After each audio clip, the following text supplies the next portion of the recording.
یاد رکھنا یہ عربی مدارس اگر بند ہو گئے اور ان سے پڑھ کر نکلنے والے علماء اگر بند ہو گئے تو آپ کا جنازہ پڑھانے والا کوئی نہیں ہوگا، آپ کا نکاح پڑھانے والا کوئی نہیں ہوگا، آپ کو دین کی تعلیم دینے والا کوئی نہیں ہوگا، آپ کو دینی مسئلے بتانے والا کوئی نہیں ہوگا۔ ان کی قدر کیجئے اور سبق حاصل کریے ہمارے اتر پردیش سے کس طریقے سے ہمارے یو پی سے اردو کا جنازہ نکال دیا گیا ہے۔ اردو کا جنازہ، عربی کا جنازہ نکالنے کی بھی پلاننگ ہو رہی ہے۔ اگر یہ پرائیویٹ مدرسے نہ ہوں، یہ انسان کے شخصی ادارے نہ ہوں تو آج عربی کا بھی جنازہ سمجھ لو کہ اٹھ چکا ہے۔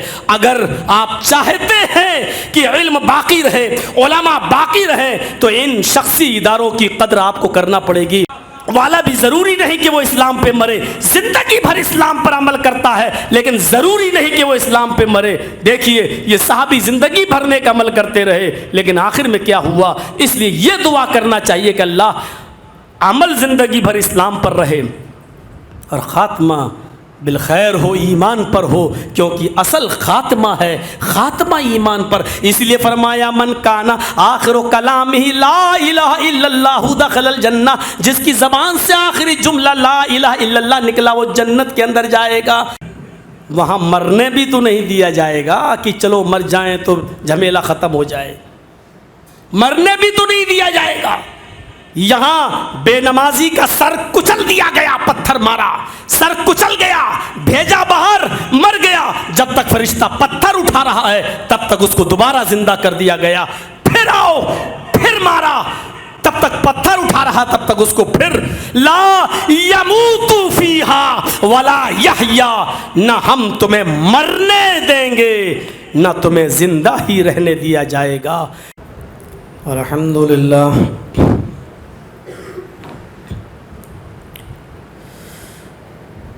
الحمد للہ نحمده ونستعینه ونستغفره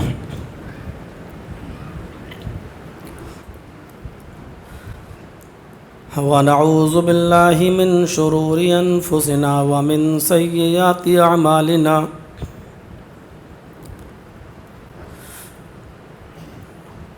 من يهده الله فلا مضل له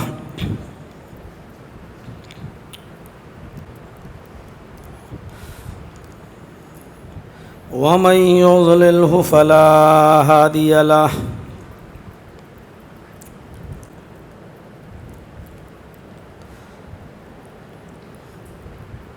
وأشهد أن لا إله إلا الله وحده لا شريك له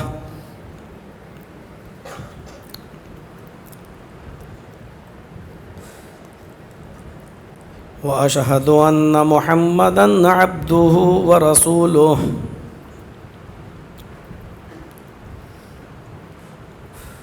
أما بعد فإن خير الحديث كتاب الله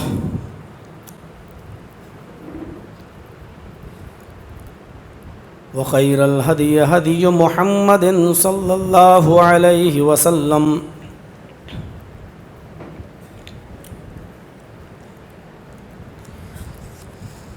وشر الأمور محدثاتها وكل محدثة بدعة وكل بدعة ضلالة وكل ضلالة في النار۔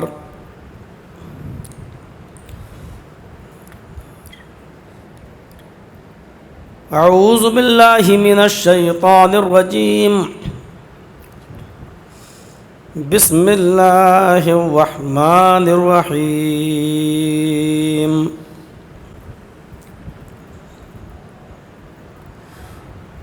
يا أيها الذين آمنوا اتقوا الله ولتنظر نفس ما قدمت لغد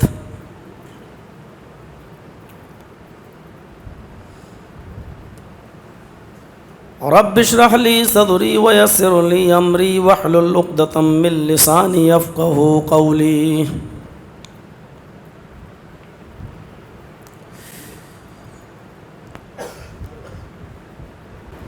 موضوع تو آپ نے دیکھ ہی لیا ہے، نیک اعمال میں آگے بڑھو۔ ہم سب کو نیک اعمال میں آگے بڑھنا ہی ہے، لیکن آپ نبی اکرم کی احادیث کا مطالعہ کریں تو آپ کو یہ پتہ چلے گا کہ صرف اعمال میں آگے بڑھنے کا حکم اللہ کے نبی صلی اللہ علیہ وسلم نے نہیں دیا ہے کہ نیک اعمال میں آگے بڑھو، بلکہ نیک اعمال پر زبردستی کرائی بھی نہیں جا سکتی ہے۔ پڑھیے، اگر کوئی آدمی نماز نہیں پڑھ رہا ہے تو آپ کو یہ حکم نہیں دیا گیا کہ ڈنڈے مار مار کے اس کو لے کے آؤ۔ بچوں کے بارے میں ضرور کہا، وہ آپ کا اپنا بیٹا ہو، 7 سال کی عمر ہو تو نماز پڑھنے کا حکم دو، اور 10 سال کا ہو نماز نہ پڑھے تو اس کو مارو بغرض اصلاح۔ لیکن اس سے بڑا امپورٹنٹ مسئلہ ہوتا ہے کہ معاشرے اور سماج میں جو برائیاں ہیں ان کو ختم کیا جائے، کیونکہ ہم نیک اعمال تو آگے کر رہے ہیں اور کرتے جائیں گے، لیکن بہت سے گناہ ایسے ہیں جو ہمارے ان نیک اعمال کو دیمک کی طرح چاٹ جائیں گے۔ مجمع الزوائد کے اندر علامہ ہیثمی رحمۃ اللہ علیہ نے ایک حدیث نقل کی ہے، اور علامہ البانی نے اس پر حسن کا حکم لگایا ہے کہ قیامت کا دن ہوگا، میدان محشر میں لوگ جمع ہوں گے، ایک بہت نیک انسان کو بلایا جائے گا، وہ آئے گا، اس نے نمازیں پڑھی ہوں گی، روزے رکھے ہوں گے، حج کیا ہوگا، زکوٰۃ دیا ہوگا، تہجد بھی پڑھی ہوگی، فجر کی نماز کی تکبیر اولیٰ بھی نہیں چھوٹی ہوگی، یعنی نیک اعمال میں بہت آگے ہوگا۔ لیکن جب فرشتے اس کو اس کا اعمال نامہ دیں گے تو اس کے بائیں ہاتھ میں دیں گے۔ وہ کہے گا کہ الٹے ہاتھ میں، میرے بائیں ہاتھ میں نامہ اعمال کیوں دے رہے ہو؟ میں نے تو دنیا میں بڑے اچھے اور نیک اعمال کیے ہیں۔ وہ اپنے اعمال کو گنائے گا، فرشتہ کہہ دے گا کہ مجھے نہیں معلوم، میرے رب نے تمہیں بائیں ہاتھ میں نامہ اعمال دینے کا حکم دیا ہے، میں دے رہا ہوں۔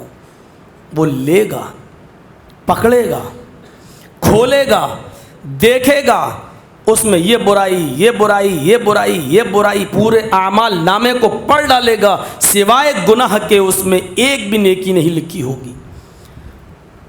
وہ اپنا نامہ اعمال بند کرے گا، چیخے گا، نظریں آسمان کی طرف ڈالے گا اور کہے گا آئین حسناتی یا رب العالمین، اے اللہ اس میں تو میری برائیاں ہی برائیاں اور گناہ ہی گناہ لکھے ہوئے ہیں، الہ العالمین میری نیکیاں کیا ہوئیں، الہ العالمین میری نمازیں کہاں چلی گئیں، میرے روزے کہاں چلے گئے، میرے حج کہاں چلا گیا، میری زکاتوں کا کیا ہوا، میری تہجد کا کیا ہوا، میرے ان اچھے کاموں کا کیا ہوا۔ غیب سے آواز آئے گی، او میرے بندے، تیری غیبت نے، تیری چغلی نے، تیرے حسد نے، تیرے کینے نے، تیرے بغض نے، تیری اناد نے، تیری دشمنی نے، ایک دوسرے کے خلاف تیری بغاوت نے اور تیری دشمنی نے تیری ساری نیکیوں کو ختم کر دیا۔ آپ لاکھ نماز پڑھتے رہیے، خوب پڑھیے، لیکن آپ مال حرام کھا کے آئے ہیں، آپ کی نماز قبول ہوگی؟ نیک اعمال کرنے پر اتنا زور نہیں دیا جتنا گناہوں سے روکنے پر زور دیا ہے۔ مشہور حدیث ہے، اپنے علماء سے ممبروں کے اوپر آپ نے سنا ہوگا، اللہ کے نبی صلی اللہ علیہ وسلم فرماتے ہیں من رأى منکم منکرا فلیغیرہ بیدہ، جب کوئی برائی تم اپنی آنکھوں سے دیکھو تو کوشش کرو کہ اس برائی کو اپنے ہاتھوں سے دور کرو، اس برائی کو اپنے ہاتھوں سے مٹاؤ۔ کسی بے نمازی کو دیکھ کر یہ نے کہا ہوگا کہ اس کو زبردستی کھینچ کے لاؤ مسجد، کیوں؟ عبادت کا تعلق زبردستی سے ہے ہی نہیں، لیکن گناہ مٹانے کا تعلق زبردستی سے ہے، اگر تم پاور رکھتے ہو تو، طاقت رکھتے ہو تو۔ لیکن یہاں پر بھی ایک حکم دے دیا، اگر طاقت ہو تو، اگر ایسا کر سکتے ہو تو۔ آگے کہا وَإِن لَّمْ يَسْتَطِعْ، اگر اس کی طاقت نہیں ہے، اگر ہاتھ سے دور کرنے کی طاقت نہیں ہے، اور معلوم ہے کہ ہاتھ سے اگر ہم اس برائی کو مٹائیں گے تو فتنہ کھڑا ہو جائے گا، جھگڑا ہو جائے گا، تلواریں نکل آئیں گی، بندوقیں چل جائیں گی، ایک فساد برپا ہو جائے گا۔ تو دوسرا پوائنٹ بتایا اللہ کے نبی نے، فَبِلِسَانِهِ، اگر ہاتھ سے کسی برائی کو روکنے میں فساد پھیلتا ہو تو چھوڑ دو، تو اپنی زبان سے وہاں منع کرو، نہیں صاحب یہ کام غلط ہے مت کرو۔ دیکھیے کنڈیشن دیکھیے، وَإِن لَّمْ يَسْتَطِعْ، زبان سے بھی کہنے میں اگر آپ کو دقت ہو رہی ہے، پریشانی ہو رہی ہے، فساد ہونے کا ڈر ہے، خطرہ ہے، اور آپ کو معلوم ہے کہ ایک فتنہ برپا ہو جائے گا، تو وہاں زبان سے بھی مت کہیے آپ۔ پھر فرمایا فَبِقَلْبِهِ، تو اپنے دل سے اس کو برا جانو، اس کی طرف نظر مت ڈالو۔ لیکن دل سے برا جاننے کے بارے میں جب اللہ کے نبی نے فرمایا تو آگے کہہ دیا ذَلِكَ أَضْعَفُ الْإِيمَانِ، یہ سب سے کمزور ایمان ہے، ایمان کا کمزور درجہ ہے یہ۔ آج یہ سب سے کمزور درجے کا ایمان بھی ہمارے پاس نہیں ہے۔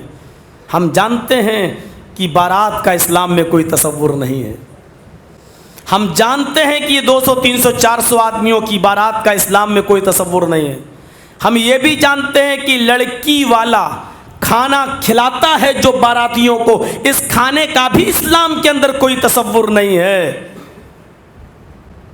ہم ہاتھ سے روک نہیں سکتے، جس کی بیٹی ہے یا جس کا بیٹا وہ کہے گا تم کون ہوتے ہو، میرے بیٹے کی شادی ہو رہی ہے۔ سماج آپ سے یہ کہے گا بھائی وہ جا رہا ہے بارات لے کے، تم کو برا لگتا ہے تم ایسا مت کرو، لیکن اس کو کیوں روک رہے ہو؟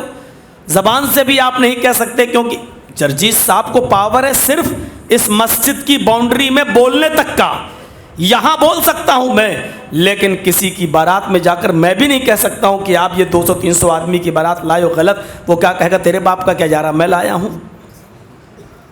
یہ تو مجبوری ہے ہماری، ہم سنیں گے اور آپ کو سنائیں گے اور آپ بھی سنیں گے اور ہم کہیں گے، آپ کہیں گے قرآن و حدیث کی بات ہو رہی ہے، بولنا میری مجبوری، سننا آپ کی مجبوری، یہاں آپ مجھے ٹوک نہیں سکتے، لیکن وہاں کہنے کی ہمت نہیں ہے۔ لیکن ایمان کا جو سب سے کمزور درجہ وہ بھی آج ہمارے پاس نہیں ہے۔ دعوت آئی تو ہم جا بھی رہے ہیں، کم سے کم دل سے برا جانیے، اور دل سے برا جاننے کا مطلب یہ ہے کہ آپ خود اس دعوت میں شریک مت ہوئیے۔ نہیں صاحب، جب بارات غلط ہے، جب لڑکی والے کے یہاں کھانا صحیح نہیں ہے، جب غلط ہے تو غلط ہے، ہم نہیں جائیں گے۔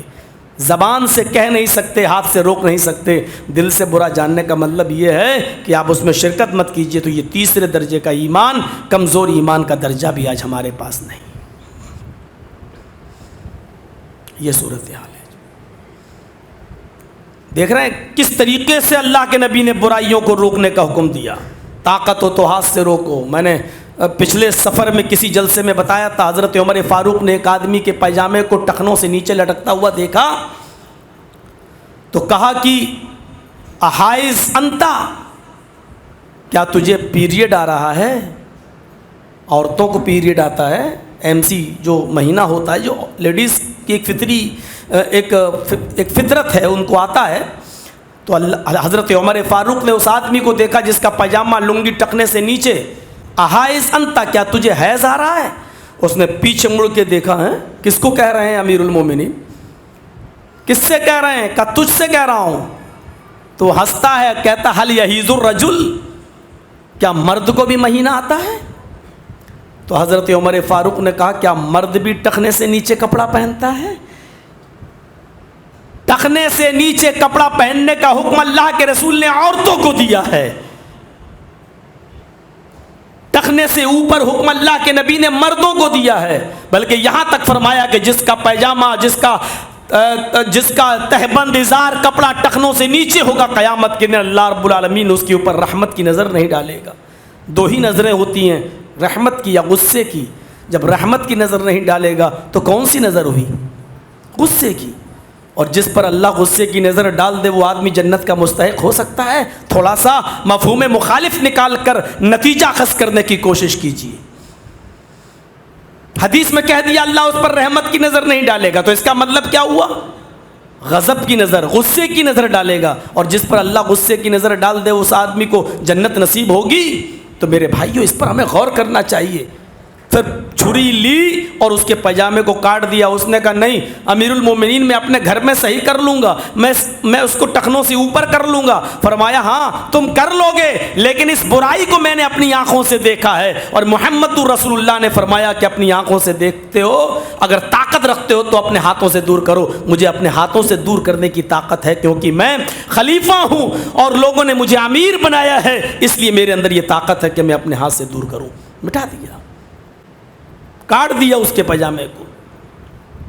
یقیناً نیک اعمال میں آگے بڑھنا چاہیے, لیکن نیک اعمال کو جو گناہ ہمارے ختم کر دیتے ہیں ان گناہوں پر بھی ہمیں توجہ دینا چاہیے.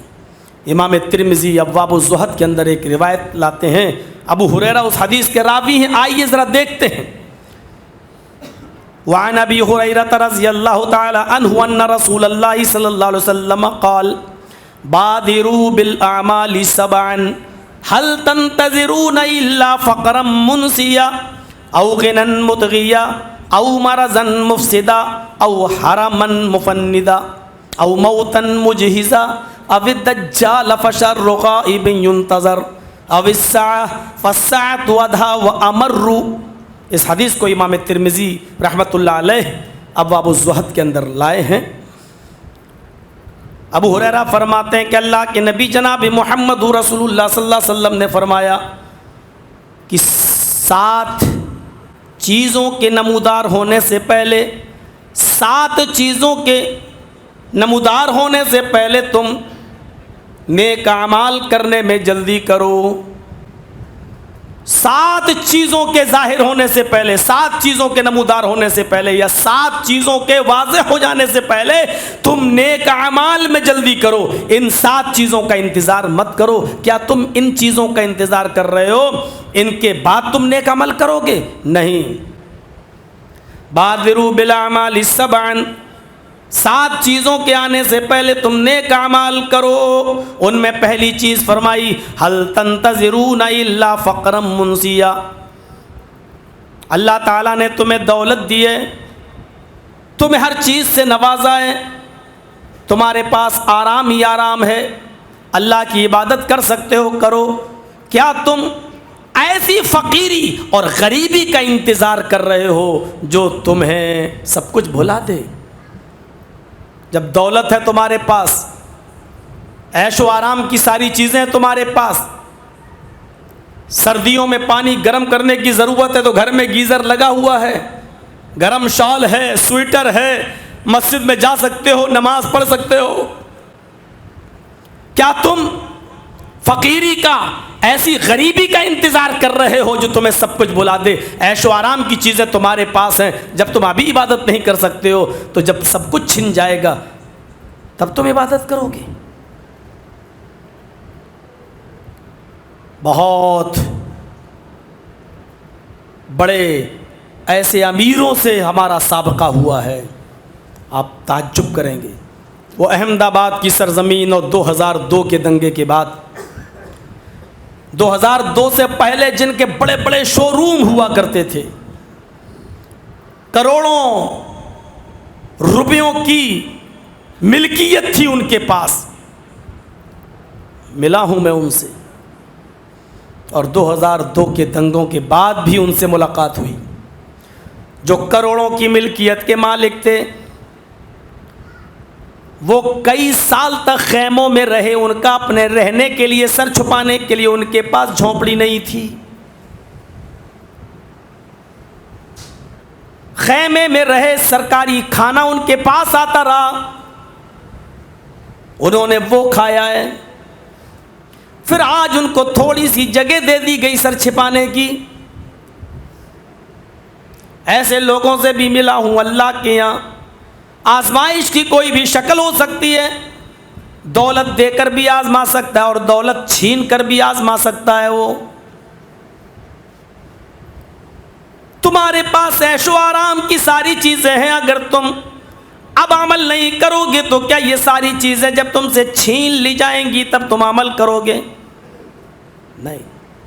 پہلی چیز ان دولت مندوں سے کہی گئی ہے, اللہ نے تمہیں سب کچھ دیا ہے تو غریبی کا انتظار مت کرو, فقیری کا انتظار مت کرو.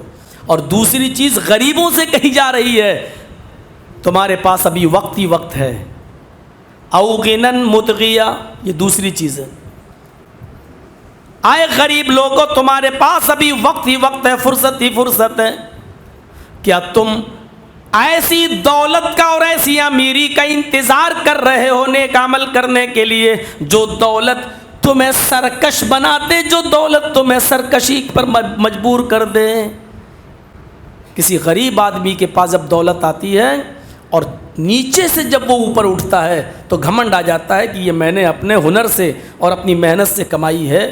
پھر وہ اپنی ماضی کی اور پاسٹ پہلے کی زندگی کو بھول جاتا ہے. ابھی تمہارے پاس وقت ہی وقت ہے.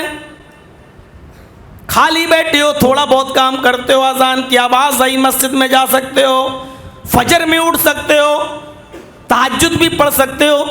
اچانک اگر اللہ نے تمہیں اتنا مال و دولت سے نواز دیا اور اتنے بڑے کاروبار عطا فرما دیا تمہیں کہ پھر تم اس میں مصروف ہو گئے، تو پھر تم اللہ کی عبادت کیسے کرو گے؟ اذان کی آواز ہے، جانا چاہتے ہو مسجد میں، اٹھ رہے ہو، تیاری کر رہے ہو، اچانک فون کی گھنٹی بجتی ہے، میں نے ایک ٹرک مال لاد کر بھیج دیا ہے، وہ پہنچنے والا ہے، تمہارے گودام کے پاس آنے والا، فلاں راستہ کراس کر چکا ہے، فلاں چوراہے پر پہنچ چکا ہے، پہلے اپنا مال اتروا لو، اس کے بعد کہیں جانا. اللہ اب میں نماز پڑھنے کے لیے جاؤں یا اپنا مال اترواؤں یا ٹرک کو خالی کرواؤں؟ ٹرک خالی کروایا جا رہا ہے، دوسرا فون بجتا ہے کہ پولیس نے اس مال کو دیکھ لیا ہے. چوکی میں حاضر ہوتے ہو، وہاں کچھ لین دین کرتے ہو یا پولیس تمہارے گھر پر ریڈ مارے. جب تم بزی ہو جاؤ گے تب تم اللہ کی عبادت کرو گے. ابھی فرصت ہے، ابھی وقت ہے تمہارے پاس، تو اللہ کی عبادت نہیں کر پا رہے ہو. جب بزی ہو جاؤ گے تب اللہ کی عبادت کرو گے. دونوں جگہ. اللہ فقرم منسیہ، کیا تم ایسی فقیری کا انتظار کر رہے ہو جو تمہیں غریب کر دے؟ ایسی امیری کا انتظار کر رہے ہو جو تمہیں سرکش بنا دے؟ او مرضن مفسدہ، تندرست ہو، اللہ نے تمہیں صحت و تندرستی دی ہے، جوانی دی ہے، کیا تم ایسی بیماری کا انتظار کر رہے ہو جو تمہیں بیکار کر کے رکھ دے، ہاسپٹل پہنچا دے، نماز پڑھنے کے لائق تمہیں نہ چھوڑے؟ کتنے لوگوں کو ہاسپٹل دیکھنے کا اتفاق ہوتا ہے، جانا پڑتا ہے، نوجوان ہٹا کھٹا جا رہے ہیں موٹر سائیکل پر، بھیک منگنی گاڑی پر، لڑکی کے باپ نے انٹرنیشنل فقیر سمجھ کر دے دیا، لے. اس گاڑی پر بیٹھ کر جا رہا ہے، اچانک گاڑی پھسلتی ہے، گرا، پیر ٹوٹ گیا، ہاسپٹل میں ایڈمٹ ہے. جرجی صاحب ہاں آپ کے دوست کا ایکسیڈنٹ ہو گیا ہے، جا رہے ہیں دیکھنے، بیٹھے پھل فروٹ لے کر گئے، یار یہ تو بہت برا ہوا ہے، اچانک ہو گیا. عصر کی اذان کی آواز آ رہی ہے اسی ہاسپٹل میں، حی علی الصلاۃ، اب جاؤ گے نماز پڑھنا ہے. اس بیماری کا انتظار کر رہے تھے، جب تندرستی میں نہیں پڑھی تم نے، صحیح تھے تب نہیں پڑھی تم نے، اب پڑھو گے؟ اب پڑھو گے نہیں. اللہ تعالیٰ آپ کو شفا دے. بس مولانا صاحب بھی کہہ کے جا رہے ہیں، حافظ عبد الغنی صاحب بھی تسلی دے رہے ہیں، جلدی ٹھیک ہو جاؤ گے. اب اٹھ کے چل دیے، ہاتھ پکڑ لیا، کیا ہوا بھائی؟ مولانا مسجد میں جا رہے ہو، ہاں میرے لیے دعا کرا دیجیے گا، اللہ تعالیٰ شفا عطا فرمائے. اب عبادت کرو گے. کتنی سٹیک بات کہی ہے، کتنی سٹیک بات. او موتن مجہزہ، کیا تم ایسی موت کا انتظار کر رہے، ایسی بیماری کا انتظار کر رہے ہو جو تمہیں بستر پہ سلا دے، بستر پہ لٹا دے؟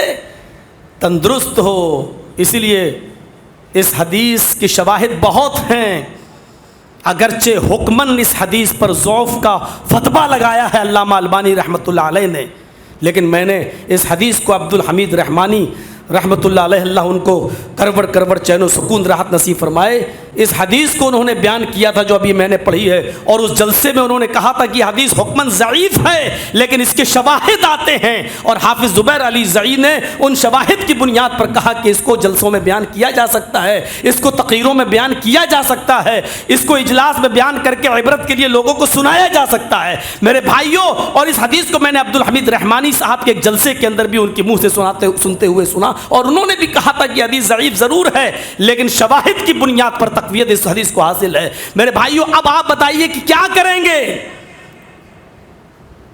بستر پر لیٹے ہوئے ہیں، بیمار ہیں، اب آپ عبادت کریں گے؟ ایک عبرت حاصل کریے، نیک اعمال میں آگے بڑھو لیکن ان 7 چیزوں کا انتظار نہ کرو۔ یہ تیسری چیز ہے، غریب ہو تو امیری کا انتظار نہ کرو، امیر ہو تو سرکش کر دینے والی، نافرمان بنا دینے والی دولت کا انتظار مت کرو، صحت و تندرستی ہو تو عبادت کر لو، ایسی بیماری کا انتظار مت کرو جو تمہیں بستر پہ لٹا دے۔ او حرمن مفندہ بھی پڑھا گیا ہے، او حرمن مفندہ بھی پڑھا گیا ہے، ایسے بڑھاپے کا انتظار مت کرو جو آپ کی عقل کو خراب کر دے۔ ایک تو ہوتا ہے بڑھاپا، آدمی لاٹھی ٹیک کر کسی طرح مسجد میں آ گیا، چلو نماز پڑھ رہا ہے، لیکن ایک بڑھاپا وہ ہوتا ہے جو عقل خراب کر دیتا ہے۔ بیٹھے ہوئے ہیں، پتہ ہی نہیں کہ ہاتھ 3 بار دھل رہے ہیں کہ 5 بار دھل رہے ہیں، نماز پڑھ رہے ہیں، اللہ سبحان ربی اللہ، رکوع کی سجدے کی دعا قیام میں پڑھ رہے ہیں، قیام کی دعا سجدے میں پڑھ رہے ہیں، 4 رکعت والی نماز 10 پڑھ رہے ہیں، 3 رکعت کی جگہ 2 ہی پڑھ کے سلام پھیر رہے ہیں، فجر میں 4 پڑھ کے چلے جا رہے ہیں۔ کیا اس بڑھاپے میں اللہ کی عبادت کرو گے؟ اس بڑھاپے کا انتظار کر رہے ہو؟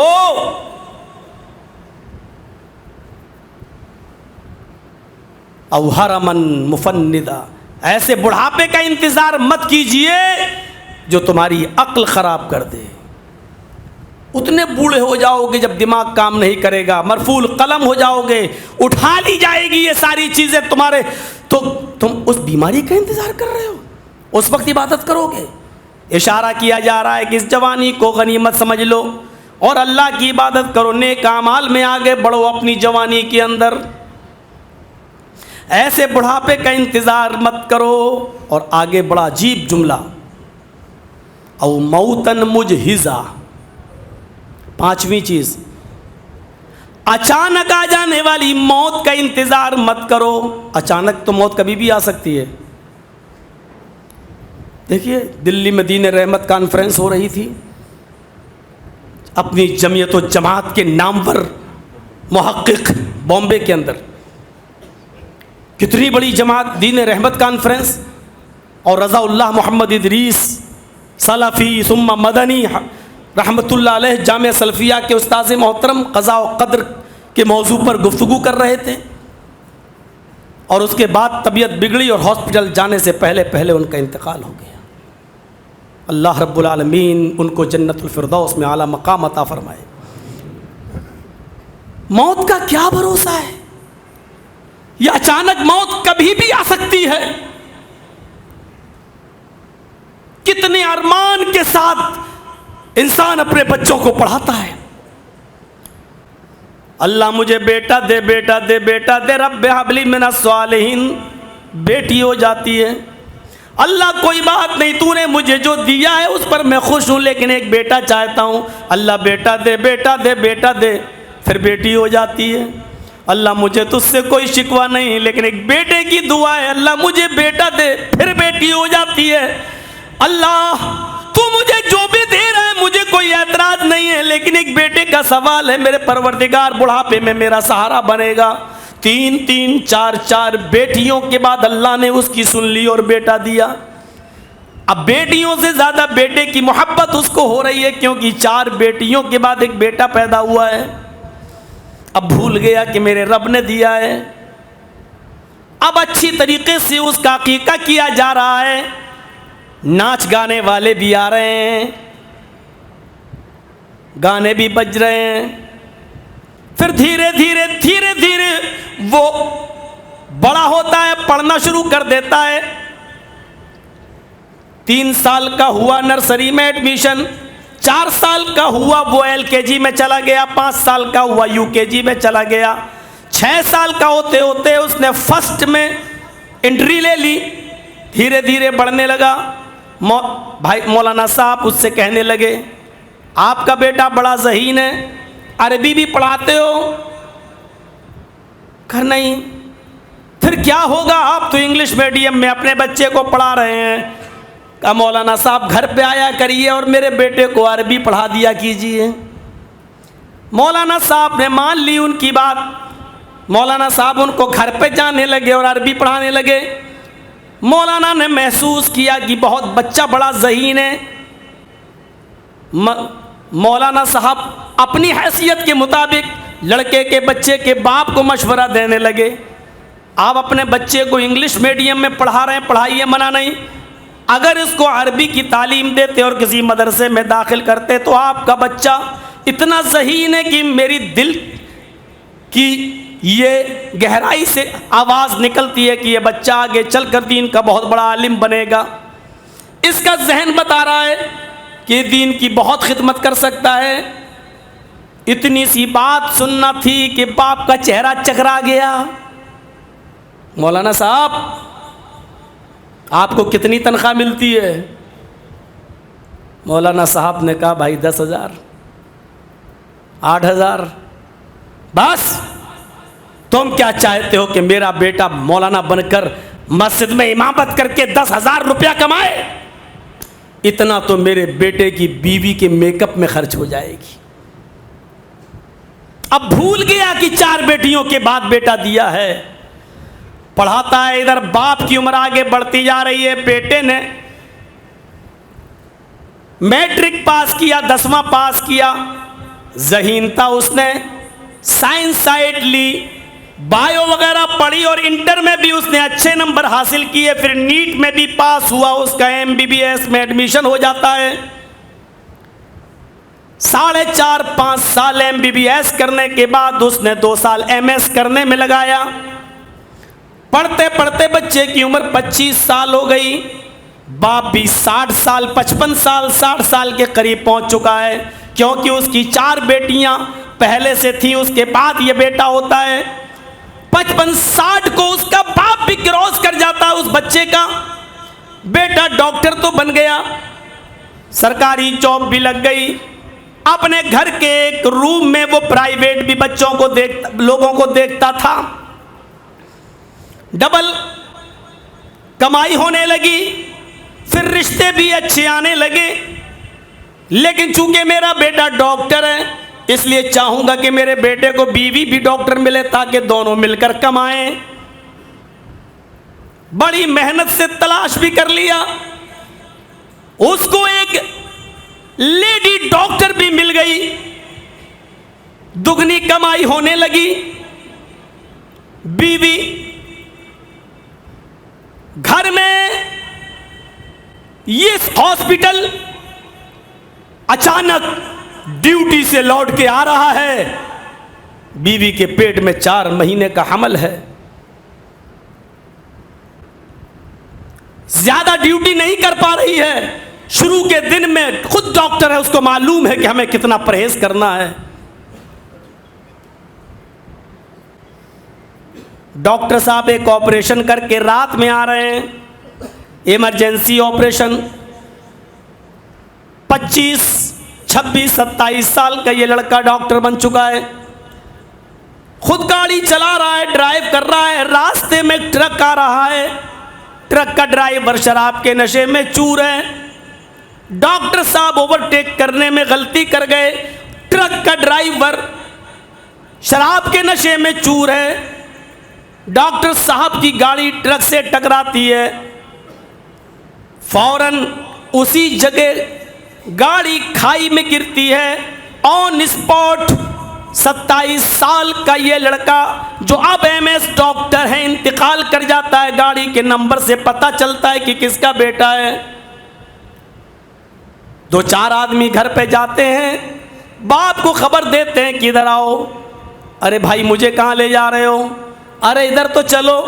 کہا کسی مریض کو دکھانا ہے تو میرا بیٹا آنے والا ہوگا، اس کو دکھانا، میں ڈاکٹر نہیں ہوں۔ نہیں صاحب ادھر آئیے، چلیے تو صحیح۔ اپنے بیٹے کی گاڑی دکھائی، کپڑا دکھایا، شکل کچھ پہچاننے کے لائق تھی دکھایا تو باپ کی آنکھوں سے خون کے آنسو آ جاتے ہیں۔ 4 بیٹیوں کے بعد یہ بیٹا بڑی منت و سمانت اور دعاؤں کے بعد پیدا ہوا تھا۔ آج بیٹے کی ڈیڈ باڈی پڑی ہوئی ہے۔ باپ ہونے کے باوجود میں نے اتنا لاچار باپ نہیں دیکھا۔ کہتا میرا بیٹا اب اللہ کو پیارا ہو گیا ہے، لوگوں کوئی گاڑی کا انتظام کرو اور میرے بیٹے کی باڈی کو میرے گھر پہنچاؤ۔ ادھر پولیس چاروں طرف سے گھیر لیتی ہے اور اس ڈاکٹر کے باپ سے کہتی ہے ابھی بیٹے کو تمہارے گھر نہیں پہنچایا جا سکتا ہے، قانونی داؤں پیچ ہیں، بیٹے کی باڈی ابھی گھر پہ نہیں جائے گی، پہلے اس کو پوسٹ مارٹم کے لیے لے جایا جائے گا۔ یا اللہ، آج پہلی مرتبہ اتنا لاچار باپ دیکھنے کو مل رہا ہے۔ میرا بیٹا، میرا لختی جگر، میری دعاؤں کا ثمرہ، لیکن آج مجھے اپنے بیٹے کو اپنے گھر لے جانے کی اجازت نہیں ہے۔ پہنچا دیا گیا، چیر پھاڑ کر دی گئی، پوسٹ مارٹم کی رپورٹ آ گئی، کیس چلے گا۔ ٹرک کا ڈرائیور کہاں ہے، نہیں ہے، جیل ہے، کیا ہے؟ وہ 4 مہینے کی حاملہ بیوی، اب اس کی بیچاری کی عدت بھی وضع حمل ہے، وہ 4 مہینے 10 دن کی عدت نہیں گزارے گی۔ شوہر کے انتقال کے بعد جب تک وہ بچہ اس کے پیٹ سے باہر نہ آ جائے اتنے دنوں تک وہ عدت میں رہے گی۔ ہوش فاقتا ہے کہ میرا شوہر اپنی امانت میرے پیٹ میں چھوڑ کے چلا گیا۔ کر کیا سکتے ہیں؟ جو باپ مدتوں سے، گھنٹوں سے اپنی اولاد کی آمد کا انتظار کر رہا ہے، وہی باپ اب 12 گھنٹے سے زیادہ، 16 گھنٹے سے زیادہ اپنے بیٹے کو اپنے گھر میں رکھنے کے لیے تیار نہیں ہے۔ جو کبھی کہا کرتا تھا کہ بیٹی رات میں جلدی آ جایا کرو، جب تک تم آتے نہیں ہو مجھے نیند نہیں آتی، لیکن آج وہی باپ اپنے بیٹے کو زیادہ دیر گھر میں رکھنے کے لیے تیار نہیں ہے۔ جلدی سے قبر کے حوالے کرو۔ ایک میدان میں ڈاکٹر صاحب کی لاش رکھ دی گئی ہے، مولانا صاحب کو بلایا جا رہا ہے کہ آئیے، یہ وہی مولانا ہے جس سے کبھی اس ڈاکٹر کے باپ نے کہا تھا جتنی تمہاری تنخواہ ہے اتنا تو میرے بیٹے کی بیوی کے میک اپ میں چلا جائے گا۔ مولانا صاحب کہتے ہیں کہ مجھے کیوں بلایا جا رہا ہے؟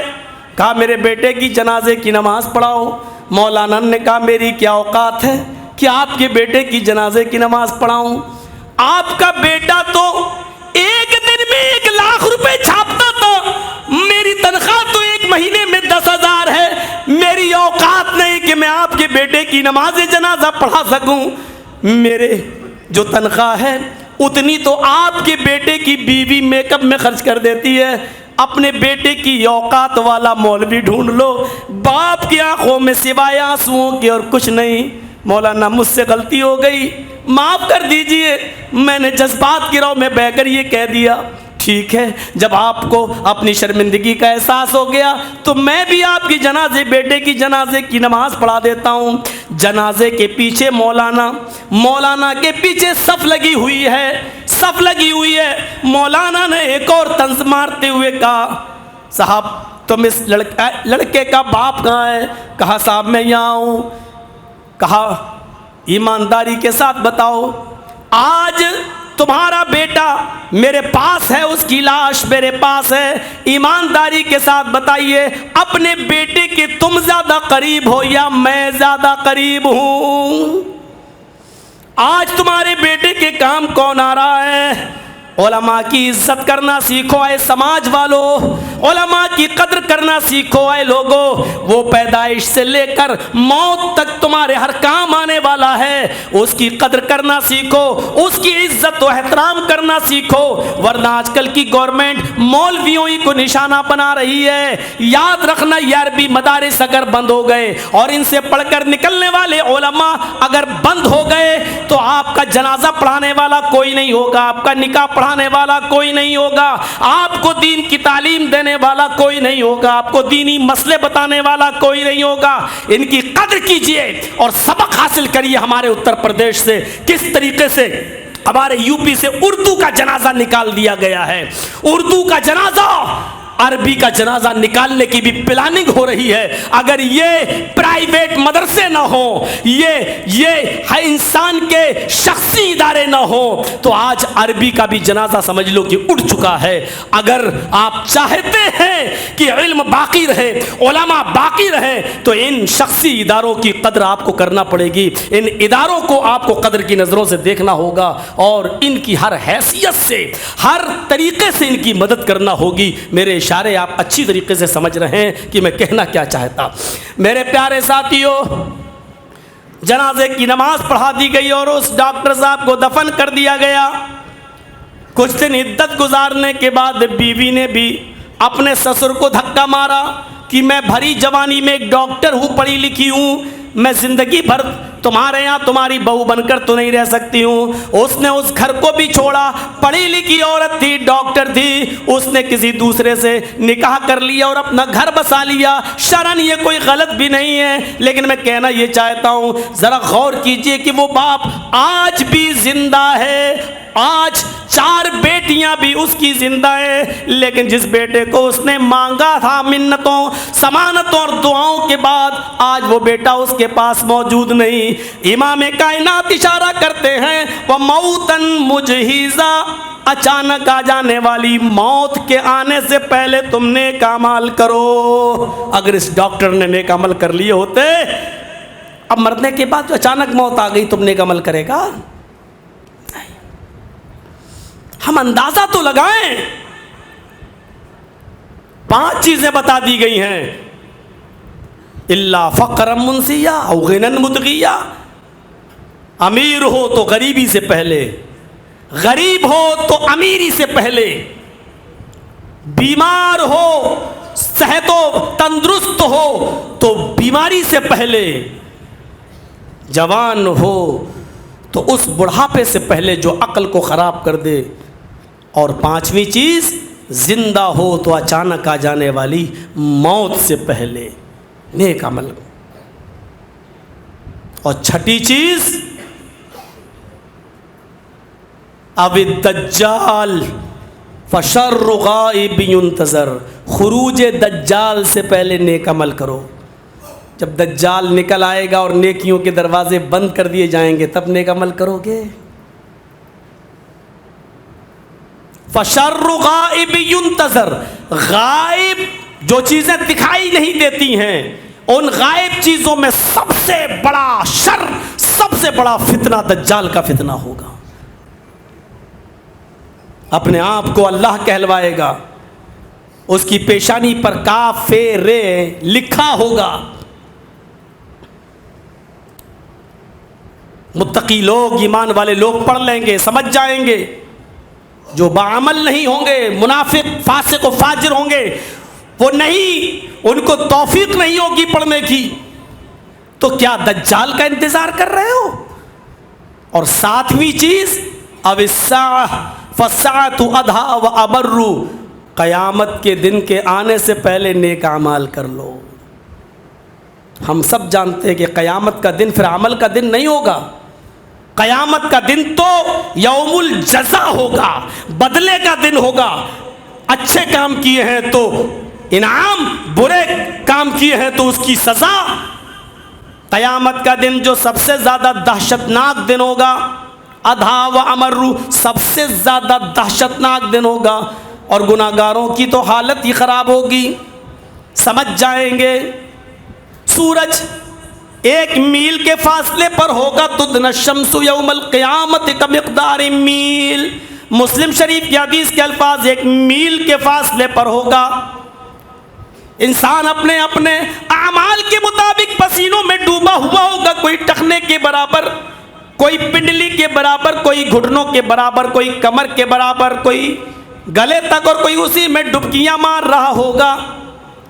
میدان محشر کی جاسوس تپش دیکھ کر کچھ گناہگار تو ایسے ہوں گے جو میدان محشری کی تکلیف برداشت نہیں کر پائیں گے اور کہہ رہے ہوں گے الہ العالمین میدان محشر کی تکلیف ہم سے برداشت نہیں ہوتی، اس سے تو بہتر ہے کہ تو ہمیں جہنم کے اندر ڈال دے، حالانکہ جہنم کا بھی معائنہ نہیں کیا ہوگا، جہنم انہوں نے دیکھی بھی نہیں ہوگی، جس جہنم کے بارے میں اللہ کے نبی فرماتے ہیں، مسلم شریف کے الفاظ ہیں ان اہون اہل النار عذابا یوم القیامت، قیامت کے دن آپ دیکھو گے لرجل یوضع فی اخمص قدمیہ جمرتان، ان اہون اہل النار عذابا، عذاب کے اعتبار سے سب سے ہلکا عذاب قیامت کے دن اس آدمی کو دیا جائے گا، سب سے ہلکا، سب سے ہلکا، ان اہون اہل النار عذابا یوم القیامہ لرجل یوضع فی اخمص قدمیہ جمرتان، کہ جس کے قدموں کے نیچے آگ کی 2 چنگاریاں رکھ دی جائیں گی، آگ کے 2 انگارے رکھ دیے جائیں گے، ایک اس پیر کے نیچے اور ایک اس پیر کے نیچے، آگ کے 2 انگارے دونوں پیروں کے نیچے رکھ دیے جائیں گے، یغلی منہما دماغہ، آگ کے ان دونوں انگاروں کی وجہ سے اس کا دماغ ہانڈی کی طرح کھول رہا ہوگا، ایسا اس کے دماغ میں جیسے ہانڈی کھولتی ہے تو آواز آتی ہے، ایسی اس کے دماغ سے آواز آ رہی ہوگی، وہ سمجھ رہا ہوگا کہ ہم کو سب سے سخت عذاب دیا جا رہا ہے، حالانکہ یہ عذاب کے اعتبار سے سب سے ہلکا عذاب اسی کو ہوگا، آگ کے 2 انگارے جس کے نیچے رکھ دیے جائیں گے وہ سمجھ رہا ہوگا کہ سب سے سخت عذاب ہم ہی کو دیا جا رہا ہے۔ ہم یہاں سے اندازہ لگائیں، کیا اس قیامت کی فکر ہے ہمیں؟ کیا اس عذاب کی فکر ہے ہمیں؟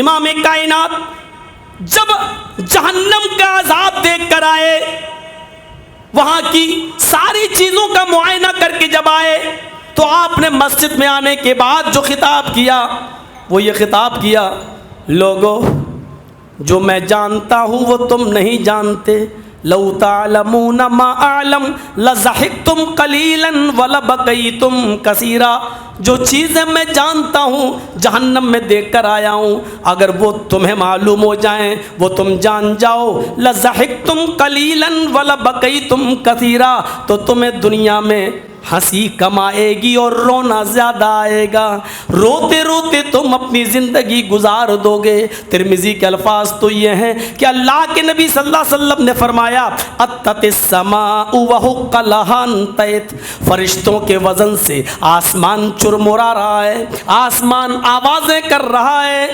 فرشتوں کے وزن سے، جیسے ایک چارپائی خالی پڑی ہو اور اس پر کوئی بہت ہی موٹا تازہ آدمی بیٹھ جائے تو آواز بولنے لگتی ہے نا، چر سی آواز کرنے لگتی ہے، وزنی آدمی جب بیٹھ جائے تو چارپائی بولنے لگتی ہے، ایسی فرشتوں کے بوجھ سے آسمان چرمرا رہا ہے، آسمان فرشتوں کے وزن سے آوازیں کر رہا ہے، وَحُقَّ لَهَا أَن تَئِتْ، اور آسمان کے لیے چرمرانا آوازیں کرنا اس کا حق ہے، یہ زیادہ مناسب ہے کہ وہ آوازیں کرے۔ ما فیہا موضع 4 اصابع الا وملک واضع جبہتہ ساجدا للہ تعالی۔ ترمذی کے الفاظ تو یہ ہیں کہ آسمان کے اوپر 4 انگلی کے برابر بھی کوئی جگہ ایسی خالی نہیں ہے جس پر فرشتے نے سر نہ رکھ دیا ہو سجدے کے لیے۔ آپ کی روئے زمین تو بہت خالی ہے، ابھی بہت خالی ہے آپ کی زمین، زمین کے ہر حصے پر سجدہ نہیں ہوا ابھی،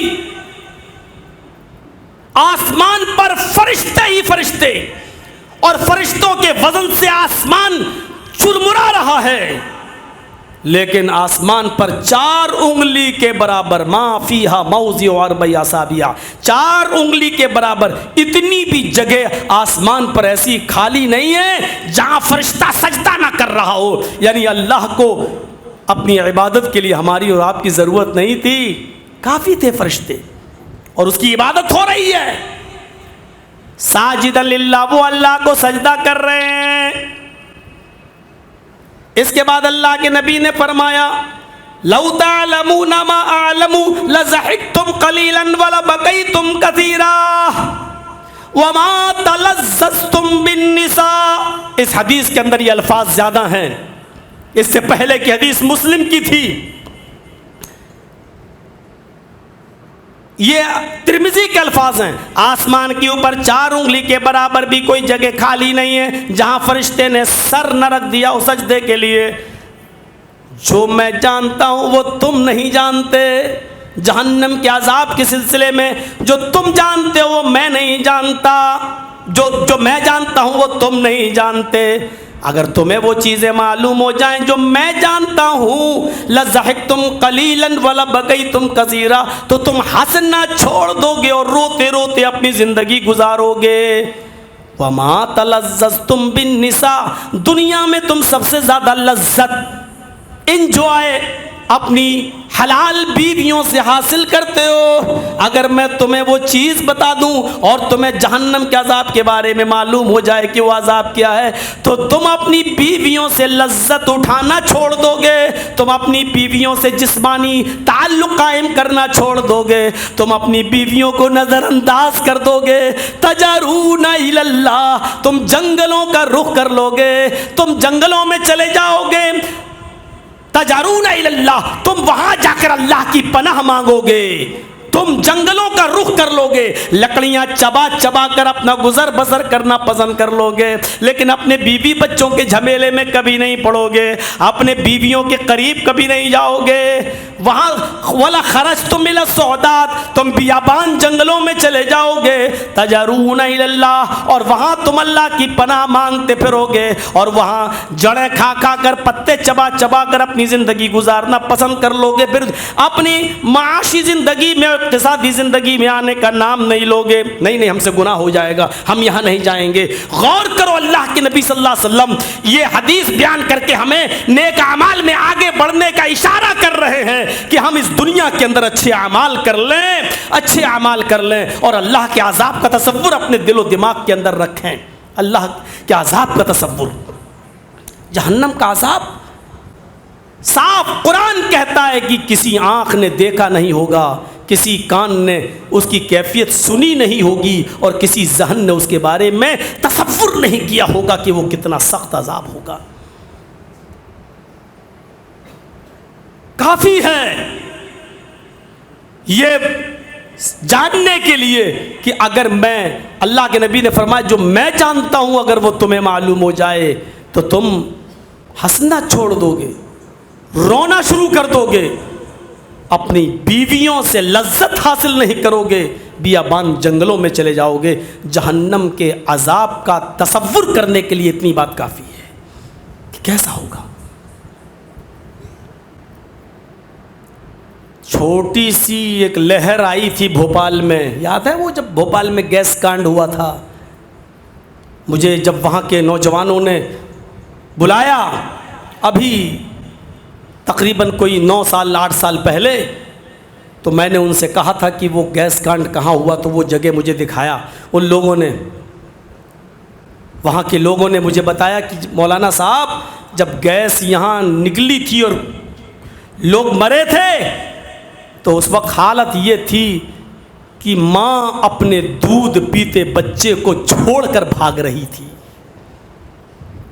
یہ دنیا کی کنڈیشن تھی ایک ہلکی سی گیس کے آگے. جو لوگ منہ ڈھک کر سو رہے تھے وہ بچ گئے, اور جو منہ کھلا ہوا تھا جن کا وہ سب مر گئے.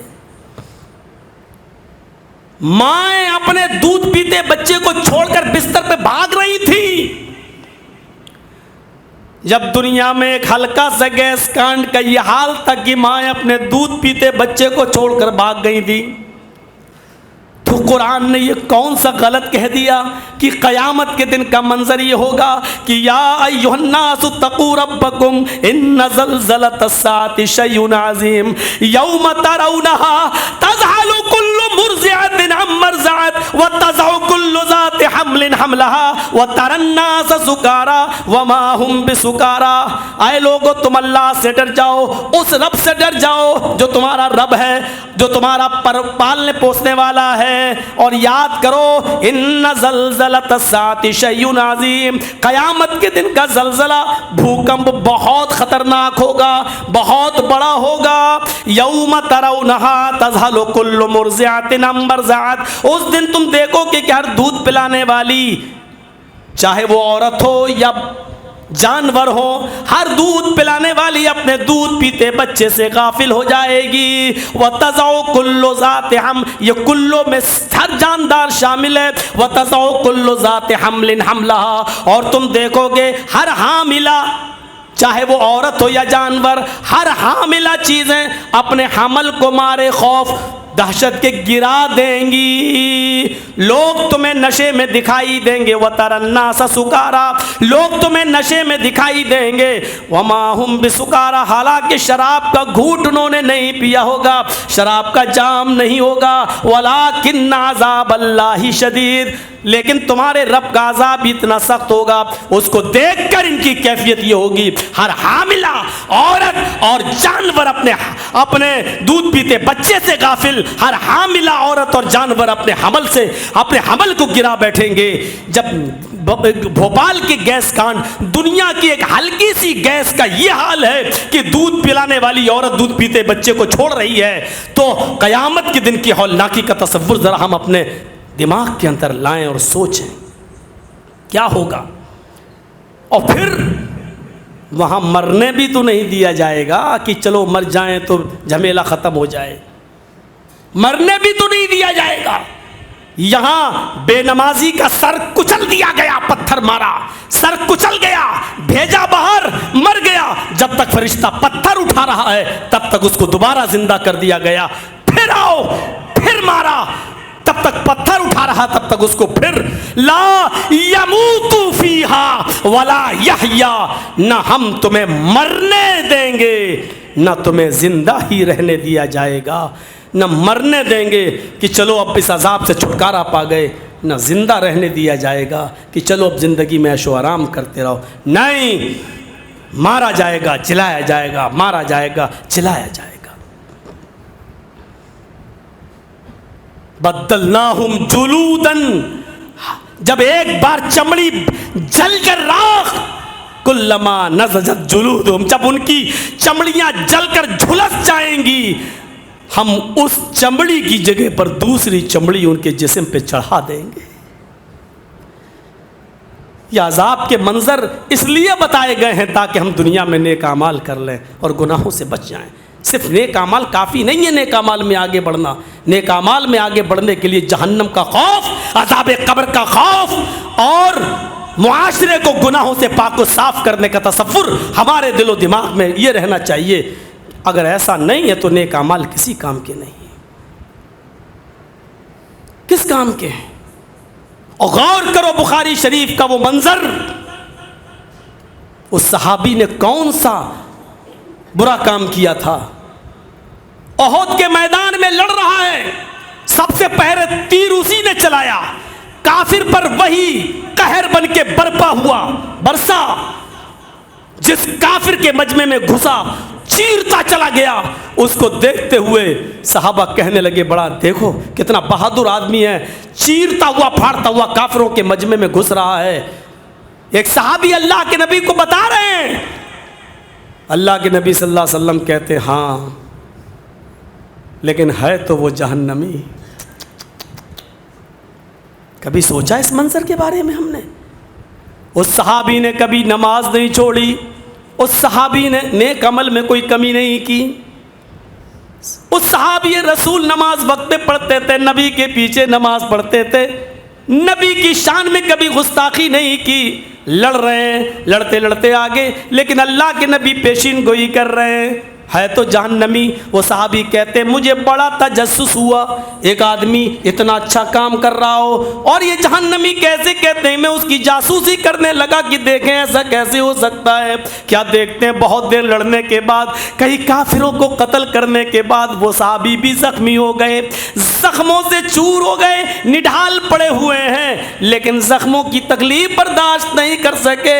بخاری شریف کی حدیث کے الفاظ، انہوں نے تلوار زمین کی اوپر گاڑی اور دونوں سینوں کے بیچ یہ پسلیاں جو تھیں وہاں پر تلوار پر کی نوک پر رکھ لیا اور اپنا پورا وزن اس کے اوپر ڈال کر خودکشی کر لی. خودکشی کر لی۔ وہ صحابی دوڑتے جو دیکھ رہے تھے دوڑتے ہوئے آئے، کہنے لگے اشہد ان لا الہ الا اللہ و اشہد ان محمدن عبدہ و رسولہ۔ چونکہ یہ پہلے سے مسلمان تھے اس لیے اللہ کے رسول کو بڑا تعجب ہوا، پوچھا کہ تم تو پہلے ہی سے مومن ہو، آج خاص طور پر کلمہ پڑھنے کی وجہ کیا ہے؟ فرمایا اللہ کے نبی ابھی تھوڑی دیر پہلے آپ نے جس کو آپ نے جہنمی کہا ہے آج میں نے اس کو اپنی آنکھوں کے سامنے دیکھ لیا ہے۔ فرمایا کیا ہوا؟ کہا اللہ کے نبی زخموں کی تاب نہ لا سکا، زخموں کو برداشت نہ کر سکا، اس کے درد و تکلیف کو برداشت نہ کر سکا، اس نے تلوار زمین پر گاڑ کر اپنا وزن تلوار پر رکھ کر موت کے لانے میں جلدی کر لی ہے، موت کے سلسلے میں جلدی کر لی ہے، عجلت سے کام لیا ہے۔ اللہ کے نبی یہیں سے فرماتے ہیں ہاں ایک انسان نیک اعمال کرتا ہے، اس حد تک کرتا ہے کہ اس کی اور جنت میں جانے کے درمیان صرف ایک بالشت کا فاصلہ رہ جاتا ہے یا ایک ہاتھ کا فاصلہ رہ جاتا ہے، لیکن یہیں سے اس کا ارادہ بدلتا ہے اور وہ جہنم جیسے عمل کر کے جہنمی بن جاتا ہے۔ میرے بھائیوں نیک اعمال میں آگے بڑھو، بہت اچھا ہے یہ موضوع، لیکن اس صحابی نے نیک اعمال میں کتنا آگے تھے کیا کوئی تصور کر سکتا ہے کہ انہوں نے کبھی تہجد چھوڑی ہوگی؟ لیکن انما الاعمال بالخواتیم، اعمال کا دار و مدار تو آخری عمر پر ہوتا ہے۔ جب آپ نیک عمل کریں تو یہ بھی کہیں کہ اے اللہ یہ نیک عمل ہم سے زندگی بھر ہوتا رہے، جب دعا کریں تو یہ کریں اے اللہ جب تک تو مجھے زندہ رکھ، اسلام پہ زندہ رکھنا۔ صرف اتنی دعا کافی نہیں ہے، اس کے بعد یہ بھی کہنا ہے کہ اللہ جب ہمارا خاتمہ ہو تو ایمان پر ہمارا خاتمہ بھی فرمانا، کیونکہ اسلام پر زندگی بھر عمل کرنے کا والا بھی ضروری نہیں کہ وہ اسلام پہ مرے، زندگی بھر اسلام پر عمل کرتا ہے لیکن ضروری نہیں کہ وہ اسلام پہ مرے۔ دیکھیے یہ صحابی زندگی بھر نیک عمل کرتے رہے لیکن آخر میں کیا ہوا؟ اس لیے یہ دعا کرنا چاہیے کہ اللہ عمل زندگی بھر اسلام پر رہے اور خاتمہ بالخیر ہو، ایمان پر ہو، کیونکہ اصل خاتمہ ہے خاتمہ ایمان پر۔ اس لیے فرمایا من کانا آخر کلامہ لا الہ الا اللہ دخل الجنہ، جس کی زبان سے آخری جملہ لا الہ الا اللہ نکلا وہ جنت کے اندر جائے گا۔ آخری جملہ لا الہ الا اللہ، یہ توفیق اسی کو ہوگی۔ امام مالک رحمت اللہ علیہ کے انتقال کا وقت جب آیا، امام مالک رحمت اللہ علیہ کے انتقال کا وقت جب قریب آیا تو وہ کہہ رہے تھے ابھی نہیں ابھی نہیں ابھی نہیں۔ لوگوں نے پوچھا یہ کیا ہے، یہ کیا کہہ رہے ہو تم؟ کہا یہ جو کھڑا ہے نا یہ کہا یہاں تو کوئی نہیں دکھ رہا، کون کھڑا ہے؟ کہا تمہیں نہیں دکھے گا، یہ مجھے دکھ رہا ہے اور اس کا دکھنا اس بات کی علامت ہے کہ یہ میری موت کا وقت ہے۔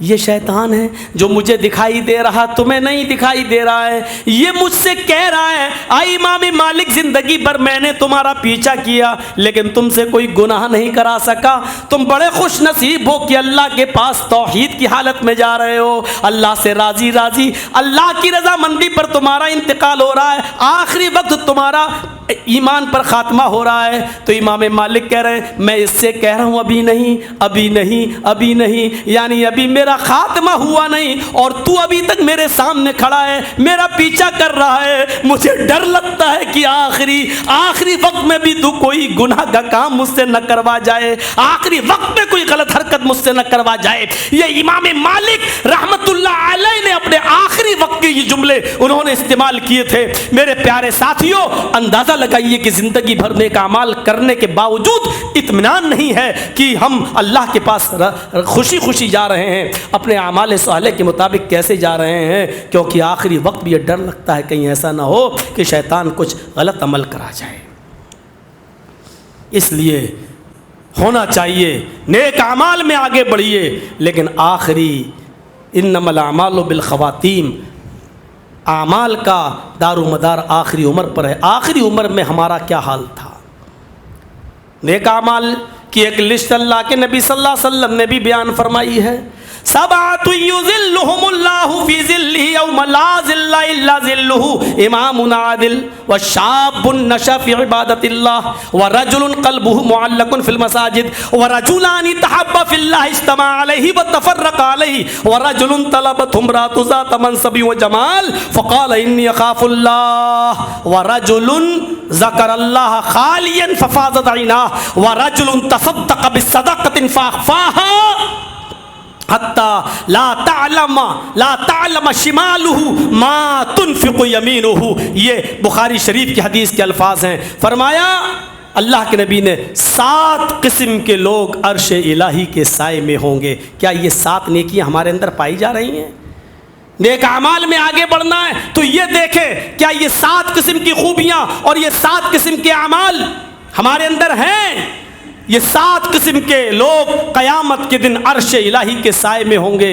یوم لا ظل الا ظلہ، اس دن اس عرش کے سائے کے علاوہ کوئی دوسرا سایہ نہ ہوگا۔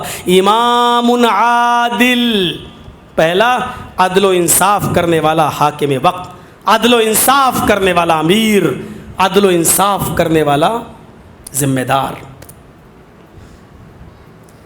عدل و انصاف کے واقعات پڑھنا ہے اور ذمہ دار کے پڑھنا ہے تو اس سلسلے میں حضرت عمر فاروق رضی اللہ تعالیٰ عنہ کے واقعات آپ دیکھ سکتے ہیں، اور بھی صحابہ کے واقعات دیکھ سکتے ہیں۔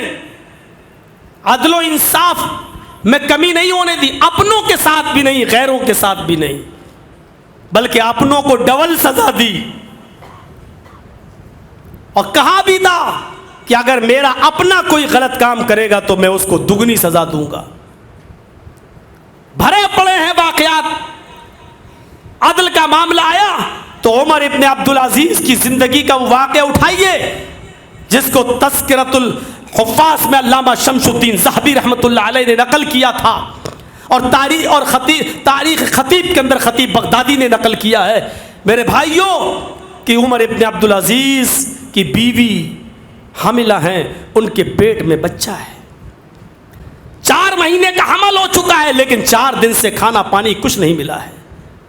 انہوں نے اپنی خادمہ سے کہا یہ تمہارے آقا جو ہے نا مالک عمر ابن عبدالعزیز، یہ تو مجھے کچھ دیں گے نہیں، گھر میں ہے ہی نہیں، ایسا کرو کہ تم بیت المال چلی جاؤ اور وہاں سے تمہیں تھوڑا بہت کچھ مل جائے، دودھ ہی تو 1 پیالہ دودھ لے آنا، ہم بیت المال میں جب ہمارے پاس ہوگا تو ہم جمع کر دیں گے۔ خادمہ بیت المال جاتی ہے اور وہاں کے ٹریزی سے کہتی ہے، کیشیئر سے کہتی ہے، خزانچی سے کہتی ہے کہ عمر ابن عبدالعزیز کی بیوی، امیر المومنین کی بیوی حاملہ، پیٹ میں بچہ ہے، 4 دن سے کچھ نہیں کھایا، اس بچے کے بھوک، جب ماں کچھ کھائے گی تبھی تو بچہ زندہ رہے گا، بچے کو لگے گا، جب ماں کچھ نہیں کھائے گی تو بچے کی جان کو خطرہ ہے۔ اگر 1-2 دن ان کو کچھ نہیں ملا تو ڈر ہے کہ یہ بچہ کہیں مر نہ جائے، حمل ساقط نہ ہو جائے۔ خزانچی نے، بیت المال کے ذمہ دار نے فوراً 1 پیالہ دودھ نکالا اور دے دیا، لو جاؤ، امیر المومنین کی بیوی ہیں ان کو دے دو۔ رات کے اندھیرے میں 2/3 رات کا حصہ گزر چکا تھا، جب بیت المال سے دودھ کا پیالہ لے کر خادمہ لونڈی باندھی جب اندر گھستی ہے تو عمر ابن عبدالعزیز اس وقت اپنے گھر کے میں بنے ہوئے کنویں کے پاس بیٹھے تھے اور وضو بنا رہے تھے تہجد کی نماز پڑھنے کے لیے۔ دروازے سے آتے ہوئے کسی کو دیکھا تو سمجھ گئے میری لونڈی ہے، وہ سیدھے ان کی بیوی کے روم میں چلی جاتی ہے۔ عمر ابن عبدالعزیز یہاں پیچھے سے اپنی بیوی کے روم میں جاتے تو کیا دیکھتے ہیں کہ میری بیوی کے ہاتھ میں دودھ کا پیالہ ہے۔ محترمہ کیا ہے یہ؟ کہا یہ دودھ ہے۔ میرے تو گھر میں کوئی دودھ نہیں منگایا تھا، معلوم ہے میں نے بیت المال سے منگایا ہے، امیر المومنین میں ہوں، ذمہ دار میں ہوں، پھر تم کیسے منگا سکتی ہو میری اجازت کے بنا؟ کہا میری بات سنجیدگی سے سنیے، اس امانت کو دیکھیے جو پیٹ میں ہے، میں بھوکی رہ سکتی ہوں لیکن یہ پیٹ کا بچہ تو نہیں، جب مجھے کچھ ملے گا نہیں تو بچے کو کیا لگے گا؟ کہا میری بیوی یہ پیالہ پہلے مجھے دو، جب تک میں سارے مسلمانوں کو بلا کر میٹنگ نہ کر لوں اور ان سے اجازت نہ لے لوں تب تک یہ دودھ تمہیں پینے کو نہیں دیا جائے گا۔ کہا میرے شوہر میں نے تو بطور قرض منگایا ہے، جب ہمیں نصیب ہوگا تو ہم ایک پیالہ دودھ بیت المال میں واپس کر دیں گے۔ عمر ابن عبدالعزیز کہتے ہیں ٹھیک ہے تم نے بطور قرض منگایا ہے، لیکن اس قرض کی بھی اجازت مجھے تمام مسلمانوں سے لینا ہوگی۔ حکومت کیسے چلائی جاتی ہے سیکھو ہمارا شاندار ماضی۔ غور کرو، بیوی پینے جا رہی ہیں، عمر ابن عبدالعزیز دودھ کا پیالہ پکڑے ہوئے ہیں، بیوی اپنی طرف کھینچ رہی ہیں، شوہر اپنی طرف، بیوی یہ جرم مت کرو، بیوی کہتی ہے اس امانت کی فکر کرو۔ عمر ابن عبدالعزیز غالب آتے ہیں اور اپنی بیوی سے وہ دودھ کا پیالہ لے لیتے ہیں اور دروازے کو پلٹ کر جب بیت المال کی طرف جاتے ہیں تو بیوی کہتی ہیں امیر المومنین میرا نہیں تو کم سے کم اس بچے کا خیال کر کے ایک پیالہ دودھ دے دیجئے، مجھے ڈر ہے تھوڑی دیر کے بعد یہ بچہ کہیں مر نہ جائے۔ مائیں محسوس کر لیتی ہیں بچے کی پیٹ کی کیفیت کو، مجھے خطرہ ہے کہ یہ بچہ کہیں دم نہ توڑ دے، دھڑکنیں جو اس کی چل رہی ہیں کہیں ختم نہ ہو جائیں، ایک پیالہ دودھ مل جائے شاید اس کو تقویت مل جائے۔ عمر ابن عبدالعزیز کہتے ہیں بیوی اس معصوم سے پوچھو جو تیرے پیٹ میں پل رہا ہے، کیا ایک پیالہ دودھ اگر تجھے مل جائے تو کیا تیری زندگی بچ جائے گی؟ بیوی کہتی ہے یہ تو میں ہی بتا دوں گی، کچھ تقویت تو مل جائے گی اس بچے کو۔ عمر ابن عبدالعزیز کا تاریخی جواب سنیے، کیا کہتے میری بیوی اپنے اس پیٹ کے بچے سے کہہ دو اگر مسلمانوں کی امانت میں خیانت کرنے کے بعد ایک پیالہ دودھ پی کر اگر تیری زندگی بچ رہی ہے تو بیٹے مجھے تیری زندگی نہیں چاہیے۔ اس بچے سے کہہ دو کہ بیٹا مجھے تیری زندگی نہیں چاہیے، مرتا ہے تو مر جانے دو، مجھے اپنے بچے کا مر جانا گوارا ہے لیکن مسلمانوں کی امانت میں خیانت کرنا گوارا نہیں ہے۔ اپنے پڑوسیوں کی زمینیں دبانے والوں، اپنے بھائیوں کی زمین و جائیداد پہ قبضہ کرنے والوں، ان کی امانتوں میں خیانت کرنے والوں، کیا نماز پڑھ لینا کافی ہے؟ روزہ رکھ لینا کافی ہے؟ حج کر لینا کافی ہے؟ زکوٰۃ دے دینا کافی ہے؟ اپنی بیوی کو جس کی ضرورت تھی دودھ کی اور مجبوری میں تو جائز ہی تھا، لیکن چونکہ مثال بننا تھی، میں امیر المومنین ہوں، اگر میں ایسا کروں گا تو دوسرے لوگ کیا کریں گے؟ یہ وہی عمر ابن عبدالعزیز ہیں کہ جن کا آج رات میں چاند ہو گیا عید کا اور بیٹے کے پاس نئے کپڑے نہیں ہیں، بیوی نے کہا میں پرانے کپڑے پہن لوں گی، آپ پہن لیں گے، لیکن بچے کو تو نئے کپڑے پہننے دو، اس کا دل کیوں توڑ رہے ہو؟ کہا بیوی مجھے تنخواہ اتنی نہیں ملتی ہے۔ کہا ایک مہینے کی تنخواہ ایڈوانس لے لو، اگلے مہینے مت لے لینا، کٹا دینا۔ لیٹر لکھتے ہیں کیشیئر کے پاس، لیٹر جاتا ہے ایک مہینے کی تنخواہ ایڈوانس دے دو، میرے بچے کے پاس نئے کپڑے نہیں ہیں پہننے کے لیے، اگلے مہینے ہم آپ کی کٹا دیں گے، اگلے مہینے تنخواہ نہیں لیں گے آپ سے۔ خادم جاتا ہے لیٹر دیتا ہے، کیشیئر لیٹر پڑھتا ہے، اسی لیٹر کے پیچھے ایک تحریر لکھ کر لفافے میں بند کر کے لوٹا دیتا ہے۔ کہا کہ ایک مہینے کی تنخواہ ایڈوانس منگائی، وہ کہا میں نے لکھ دیا ہے، یہ لیٹر عمر ابن عبدالعزیز کو دے دینا، اس کے بعد اگر وہ منگاتے ہیں تو میں بھیج دیں تو میں دینے کے لیے تیار ہوں۔ لیٹر عمر ابن عبدالعزیز کے ہاتھ میں آیا، کیا ہوا؟ جو تنخواہ منگائی تھی وہ نہیں دیا؟ کہا نہیں، انہوں نے کچھ لکھ دیا۔ پڑھا، پڑھنے کے بعد آنکھوں میں آنسو آ جاتے ہیں، اس پر لکھا ہوا تھا امیر المومنین آپ کا حکم سر آنکھوں پر، ایک مہینے کی، ایک سال کی، جتنی کہ ہم آپ کو تنخواہ دینے کے لیے تیار ہیں۔ آپ نے لکھا ہے اگلے مہینے اس تنخواہ کو کاٹ لینا، لیکن آپ نے یہ نہیں لکھا ہے اگلے مہینہ آنے سے پہلے اگر آپ کا انتقال ہو جاتا ہے تو یہ 1 مہینے کی پیش کی تنخواہ جو آپ لے رہے ہیں یہ کون واپس کرے گا بیت المال کے اندر؟ بیوی تم کہتی ہو 1 مہینے کی تنخواہ ایڈوانس لے لو، میرا کیشیئر کہتا ہے کہ 1 مہینے تم زندہ بھی رہو گے یا نہیں، اس بات کی گارنٹی دو۔ دے سکتا ہوں میں گارنٹی؟ دے سکتی ہو تم گارنٹی؟ بیوی کا سر بھی جھک گیا۔ عمر ابن عبدالعزیز اپنے کیشیئر کے لیے دعائے خیر کرتے ہیں کہ اللہ ایسے امانت دار لوگ اگر رہیں گے تو 1 بھی درہم کی بے ایمانی کوئی نہیں کر سکتا ہے، یہ مسلمانوں کی امانت مسلمانوں پر خرچ ہوگی۔ اور پھر تاریخ نے دیکھا اپنی نگاہوں سے کہ دوسرے دن عید کی نماز پڑھانے کے لیے عمر ابن عبدالعزیز جو کپڑا پہن کے گئے اس میں پیبند لگا ہوا تھا۔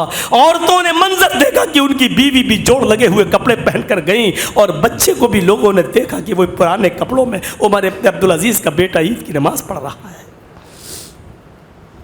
اس عمل کو کہاں رکھیں گے آپ؟ اس کو کس عمل کے دائرے میں آپ شمار کریں گے؟ سوچنا چاہیے ہمیں۔ امام عادل، عدل و انصاف کرنے والا امیر، وشاب نشا فی عبادت اللہ، دوسرا وہ نوجوان، بڑھاپے میں تو سبھی نماز پڑھ لیتے ہیں، اب ہمارا اللہ کا وقت ہو گیا، پتہ نہیں کب مر جائیں، سب چلے گئے۔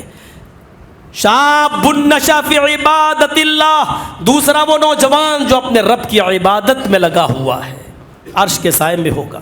جوانی کی عبادت اللہ کو بہت زیادہ پسند ہے، کیونکہ اس عمر میں شیطان زیادہ حاوی ہوتا ہے، عبادت سے روکتا ہے، اور ایک نوجوان شیطان کے وسوسوں کو دبوچتا ہوا اور سمندر کی لہروں کو چیرتا ہوا آگے بڑھتا ہے اور اللہ کی عبادت کرتا ہے۔ میرے بھائیوں، تو اس عبادت کو اللہ زیادہ پسند کرتا ہے، اس لیے وہ نوجوان عرش کے سائے میں ہوگا۔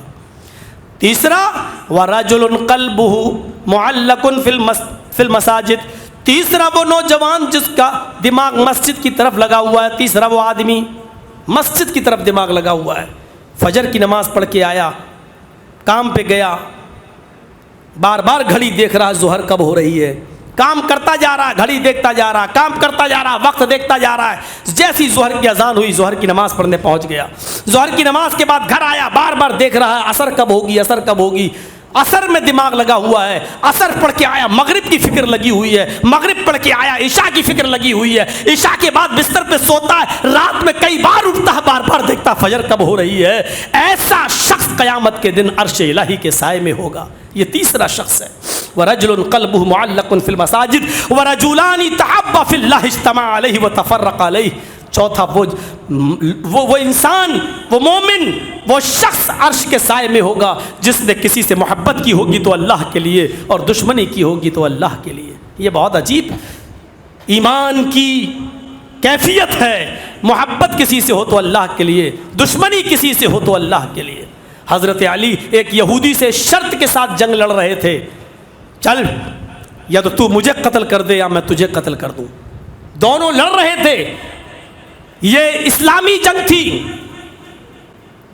ایک مسئلے کو لے کے ہو گئی، اکیلے ہو گئی۔ حضرت علی نے کہا ٹھیک ہے، اکیلے لڑنا چاہتا تو اکیلے لڑ۔ یہ جنگ ہونے لگی، کبھی علی بھاری، کبھی یہودی بھاری، کبھی علی اس پر، کبھی وہ۔ بالآخر ایک ایسا داؤں چلا حضرت علی رضی اللہ تعالیٰ عنہ نے کہ وہ اس یہودی کے اوپر حاوی ہو گئے، تلواریں دونوں کی گر گئیں، تلواریں چلی تو دونوں کی گر گئیں، اور علی رضی اللہ تعالیٰ نے اس یہودی کے سینے پہ سوار ہو گئے اور اس کا گلا پکڑ دیا اور اس کو دبانے لگے کس کے۔ جب زور سے دبانے لگے کہ اس کو مار ڈالوں تو اس یہودی نے بہت سا تھوک اپنے منہ میں جمع کیا اور حضرت علی کے چہرے پر تھوک دیا، تھوک کر دیا چہرے پہ۔ اس نے سوچا کہ تھوکیں گے تو حضرت علی اپنے ہاتھ سے اپنا تھوک صاف کریں گے، گرفت ہلکی ہو جائے گی تو میں نکل جاؤں گا۔ اس نے تھوکا، بھائی جو مر رہا ہے، جو نیچے ہے، وہ تو ہر داؤں اپنائے گا۔ تو حضرت علی نے جب اس کی گردن دبانا چاہی تو اس نے تھوک دیا۔ جب تھوکا تو حضرت علی کو اور غصہ آ گیا، چہرے کو صاف نہیں کر رہے ہیں، اور غصہ آیا تو لگا دبا دوں۔ اس میں اور مزید طاقت لگا دی حضرت علی نے. اب تو دبا ہی دو, میں نے غصے میں تو اور زیادہ طاقت آ جاتی ہے, ایک دم دبانا چاہ, لیکن وہیں چھوڑ دیا. ہٹ گئے, اے بھگ چل میری آنکھوں کے سامنے سے ہٹ جا, چل جا میں نے تجھے چھوڑ دیا. وہ ایک طرف کھڑا دیکھ رہا ہے, اس حال میں تو ان کو مار ہی ڈالنا چاہیے, اور پھر چھوڑ دیا. حضرت علی پیٹھ گھما کر جانے لگے, کہنے لگا اے علی جا رہے ہو جاؤ, لیکن وجہ بتاتے چلے جاؤ. ہماری تمہاری لڑائی تو جان لینے کی لڑائی تھی, اور آپ میرے اوپر قابو بھی پا چکے تھے. جب میں نے, آپ میرے گردن پہ سوار تھے اور میرا گلا دبا رہے تھے, میں نے آپ کے اوپر جب تھوکا تو دیکھا کہ آپ کی آنکھیں اور لال ہو گئیں. غصے میں آپ نے اور زیادہ وزن بڑھا دیا.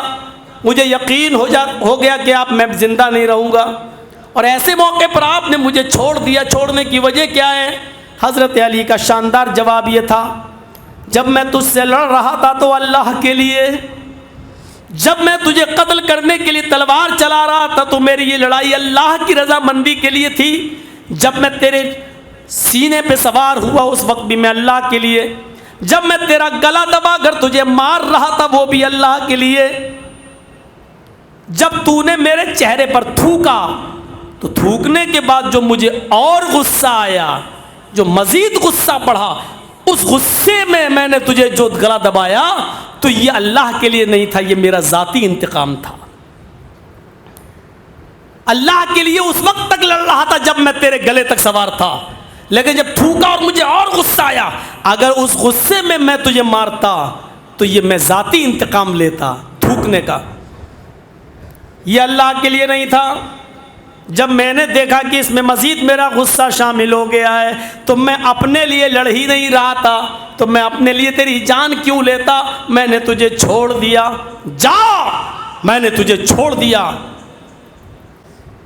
وہ یہودی جانے لگا, جاتے جاتے پلٹتا ہے. تاریخ خطیب کے اندر خطیب بغدادی نقل کرتے ہیں کہ پلٹتے ہوئے کہتا ہے کہ علی, جس مذہب کی تعلیم اتنی خوبصورت ہو اور ذاتی انتقام لینے سے منع کرتی ہو, اس مذہب کو چھوڑ کر دوسرے مذہب میں رہنا میرے لیے اب ممکن نہیں ہے. اشہد ان لا الہ الا اللہ و اشہد ان محمدا عبدہ و رسولہ, یہ کلمہ پڑھ کر وہ اسلام لے آتا ہے. تو یہ چوتھا شخص ہوگا عرش الہی کے سائے میں جو کسی سے محبت کرتا ہوگا تو اللہ کے لیے, اور دشمنی کرتا ہوگا کسی سے تو اللہ کے لیے, اپنے ذاتی مفاد کے لیے نہیں. اور پانچواں وہ نوجوان, وہ آدمی, وہ مرد, وَرَجُلٌ, یہ دونوں کے لیے ہے, وَرَجُلٌ طَلَبَتْهُ امْرَأَةٌ ذَاتَ مَنْصَبٍ وَجَمَالٍ فَقَالَ إِنِّي أَخَافُ اللَّهَ. وہ شخص بھی قیامت کے دن عرش الہی کے سائے میں ہوگا جس کو کسی خوبصورت لڑکی نے, کسی خوبصورت عورت نے برے کام کے لیے آمادہ کیا, برائی کی دعوت دی, زنا کی طرف نمنترن دیا, کھل کر اس سے پیشکش کی آؤ اور میرے جسم کے ساتھ کھیلو, میں پوری اجازت دیتی ہوں. اور ایسے موقع پر جب کوئی نہ ہو, وہ مرد وہ عورت ایک دوسرے کے لیے بالکل آزاد ہو چکے ہوں, اور کوئی گرفت اور کسی کا کوئی خوف نہ ہو, اور پوری طریقے سے ایک دوسرے کے ارادوں کو پورا کرنے کے لیے دونوں آزاد ہوں, ایسے موقع پر اللہ کا خوف کسی مومن کے اندر, کسی مرد کے اندر آ جاتا ہے, اور وہ کہتا ہے نہیں ہٹ یہاں سے, کائنات کی کوئی طاقت دیکھ رہی ہو یا نہ دیکھ رہی ہو, لیکن اللہ مجھے دیکھ رہا ہے. اور ایسے موقع پر کہتا نہیں انی اخاف اللہ, میں اللہ سے ڈرتا ہوں. اور اللہ سے ڈر کر یہ شخص قابو پا جانے کے باوجود اس لڑکی کو, اس عورت کو چھوڑتا ہے اور اس سے گناہ نہیں کرتا ہے, تو ایسا شخص قیامت کے دن عرش الہی کے سائے میں ہوگا. کیوں؟ کیونکہ شیطان پوری طریقے سے حاوی تھا اور کوئی روکنے والا بھی نہیں تھا, اور غلط کام کرنے کے بعد بھی کوئی گرفت کا کوئی خوف نہیں تھا. ایسے موقع پر بھی اللہ کے خوف نے اس کو روکے رکھا, تو ایسا شخص جو ہے وہ عرش الہی کے سائے میں ہوگا. نہ صرف مرد, اگرچہ حدیث میں رجلن کا لفظ موجود ہے, لیکن فتح الباری میں حافظ احمد ابن حجر نے لکھا ہے اگر کوئی عورت بھی یہ کہہ دیتی ہے نہیں میں اللہ سے ڈرتی ہوں, تو وہ بھی عرش الہی کے سائے میں وہ عورت بھی شامل ہوگی.